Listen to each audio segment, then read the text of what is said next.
Of course we're here with LeBron James, because why wouldn't we be? LeBron's upcoming free agency has been the elephant in the room for at least 2 seasons now. It really shouldn't surprise anyone to see that elephant now running free and stomping all over the place. So let's talk about it. As I have said too many times on this show to count, I can absolutely, positively guarantee you that LeBron James has no plan yet for what he is going to do this summer. I know this because I have had direct conversations with LeBron about it. Not his camp, not someone who once met LeBron at a shoe store, with LeBron. Lucky and you. LeBron has repeated to me several times he has zero intention of making one of the biggest decisions of his life without having all the information. And for those of you saying, yeah, right, to your TVs right now, why would he? Look at how much has changed in just the past 6 or 7 months. Kyrie Irving plays for Boston. Paul George plays for the Thunder. If you went back to this exact date last year and told people just those 2 sentences, they would have thought you were crazy. But this is the NBA, and the pieces on the board keep shifting, and LeBron is way too good of a chess player to make his own move until he knows what the whole game looks like. So that's number 1. Number 2, I have not talked to LeBron about what ESPN's Chris Haynes wrote last night, the idea that come this summer, if Golden State decided to pitch him, LeBron has enough respect for the Warriors organization, he wouldn't slam the door in Steve Kerr's face. I mean, that sentence does seem completely accurate to me. It also just doesn't mean very much. It is an unlikely event that is no more likely this morning than it was yesterday. So we can kind of move that off the table. What does mean something, though, and what Chris's story stirs up, is number 3. Which is how the Cavaliers are approaching LeBron's free agency. This is much more interesting because Dan Gilbert has repeatedly said the biggest lesson he learned from LeBron going to Miami is that when a star player hits free agency, you got to have a good contingency plan in place in case he leaves. And that's fair of Gilbert to feel that way. But it does create a problem because you can't be all in on trying to keep LeBron and set yourself up for a rebuild at the same time.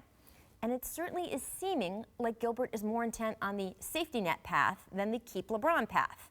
It is why he was okay trading Kyrie Irving, one of the best players in the league, for a package that did weaken the Cavs this season but gave them a high draft pick for next season. And it's super relevant right now because the Cavs are at a huge crossroads again. The trade deadline is exactly 1 week away, and the question is, how much is Cleveland willing to give up to get back a piece that will help the team win now? Only the stakes have changed a bit. The Cavs have been struggling so much this season with this team that is now after this Kyrie Irving trade that even just making it to the finals is no longer a sure thing. So it's not about getting a piece that could help convince LeBron to stay. It's about getting a piece that doesn't waste this year when you do have him in Cleveland. You know what you're seeing right now?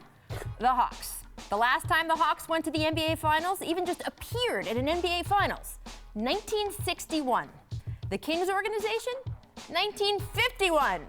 Just making it that far is incredibly hard. So the Cavs could protect themselves for the future all they want and still not sniff another finals for decades. Bottom line, no one knows what LeBron is going to do this summer, not even LeBron. But he's in Cleveland right now. And for Cavs fans, questions about how to maximize that should be the much bigger elephant. Tracy, you saw the news across your TV this morning, and I just would like you to give people... I'm interested. I would like you to give people just a little eavesdropping on what you said as you were shouting at the TV.